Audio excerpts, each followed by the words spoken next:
Hey everyone, David here with a new Agents of S.H.I.E.L.D. review for a very special episode entitled Fun and Games, which was clearly not the case for our characters in this episode. It's a very special episode because, for one, we took a week off. It's been about 2 weeks since the last episode.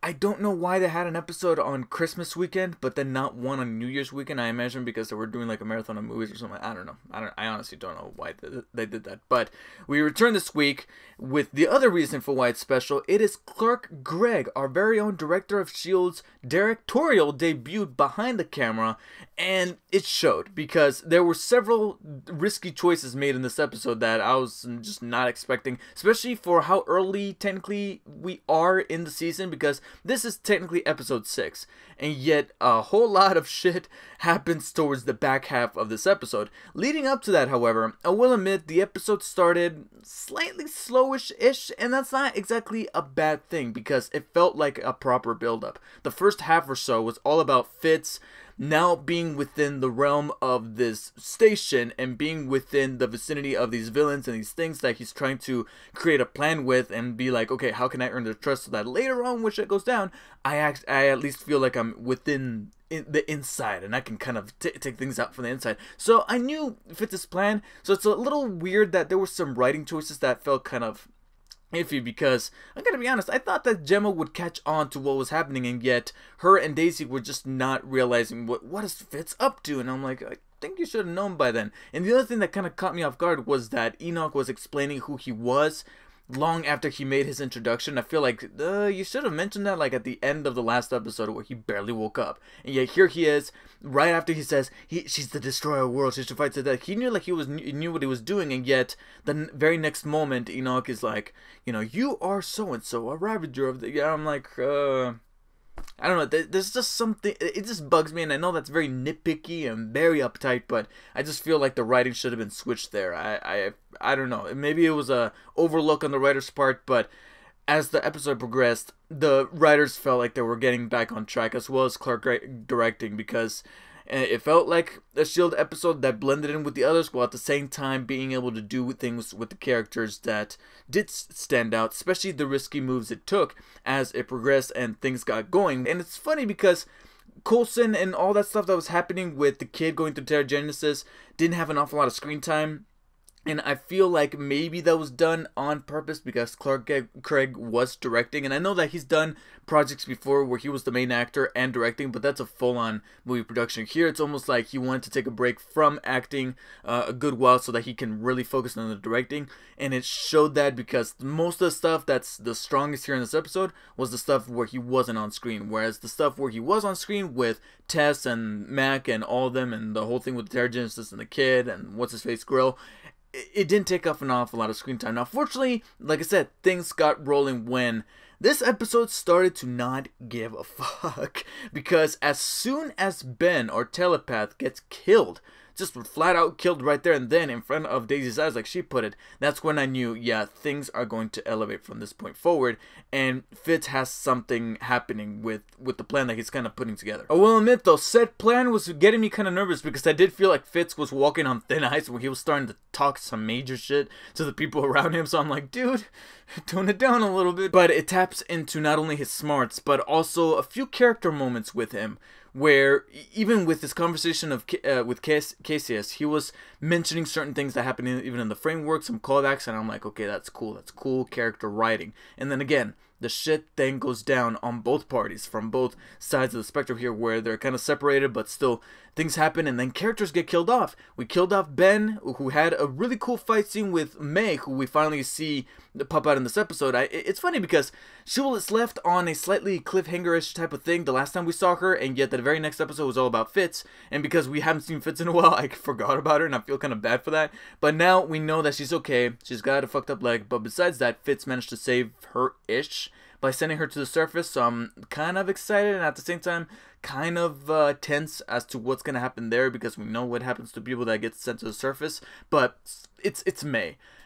I just don't see them killing her off anytime soon, so I think she's going to be safe. If anything, maybe she'll go through some kind of traumatic experience, but who knows. The framework kind of did that for all of our characters enough already.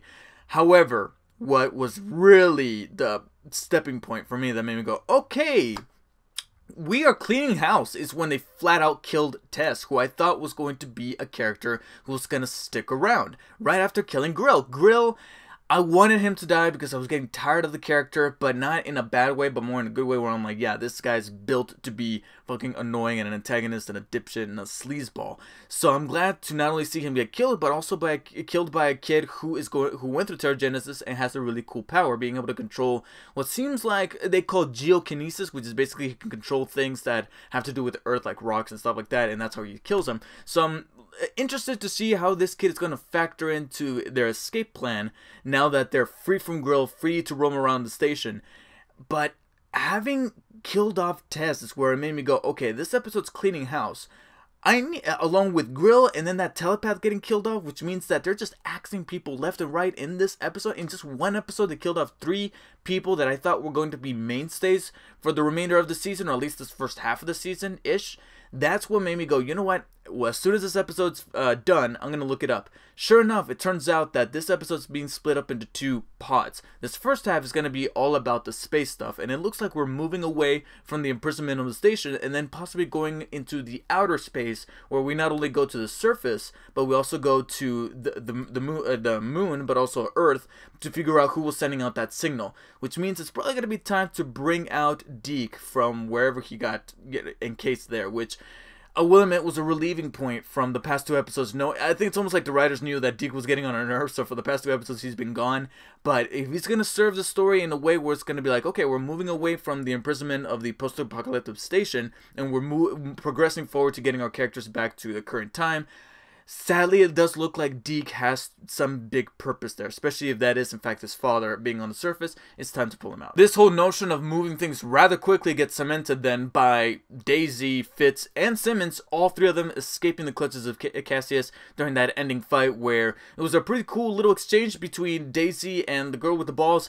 There was some really clever stuff used with the special effects and the powers where she throws the ball, but then Daisy's able to like catch it with her. I was like, okay, that's cool. You're paying attention to what I would have done if I was to choreograph that scene, and that was pretty awesome. And there was some cool acrobatics and stuff like that. I was like, okay, that's pretty decent.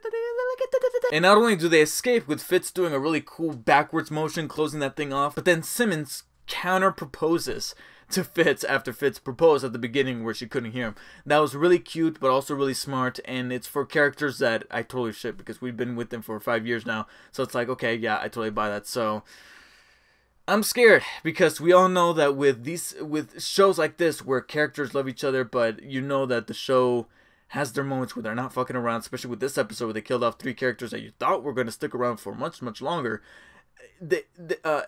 Characters, whenever they become engaged or one proposes to the other, get prepared. That's all I'm saying is get prepared. But they escape. So knowing that Coulson, Mac, Yo-Yo, and even Flint, who's the brand new Inhuman here, they're somewhat liberated. Sure, they're on the run because they're being hunted, but nobody's holding them in one position. And the same can be said about Fitz and Daisy and Simmons.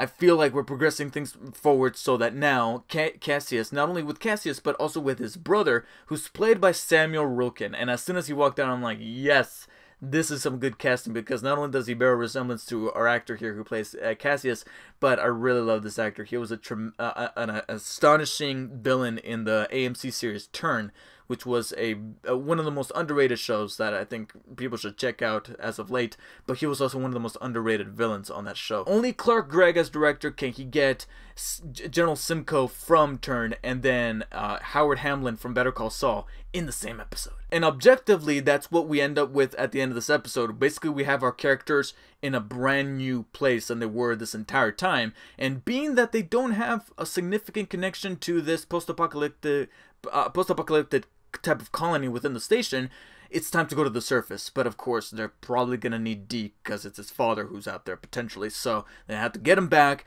and then from that point forward, it's just about moving on up and being able to go out there into the proper outer space. Because then Enoch has something planned based on the ending there, which, by the way, is it just me?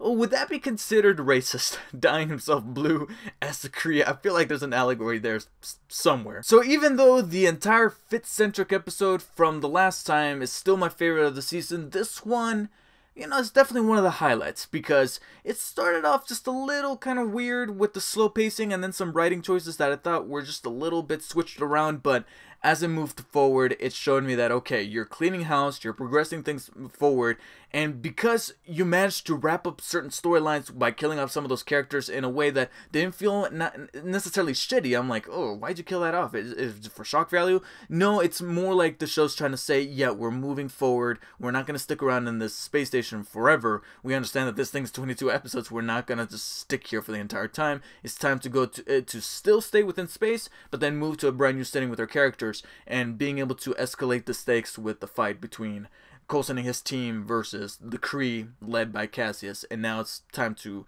kind of elevate that, and I love that the show's paying attention to that. So after this episode, I'm wondering to the next episode, like, where do they go from here? And that's always a good thing for a show to do. So I'm going to be giving Fun and Games a very high 8 out of 10. One that's building up my anticipation to see how they progress forward with this first half. And very curious as to exactly what they're going to do for its second half. Is it going to be still in the future, or is it going to move back to the past, but they're going to bring some of the future along with them? Who knows? Please let me know in the comments below what you guys thought of this week's episode of Agents of S.H.I.E.L.D. Let me know what you guys think is going to happen within the future. How are they going to play out Deke with his connection to his father? And what are your theories as to what they could do in the last half, where it's going to be something different and there's going to be a brand new setting, a brand new tackle to things?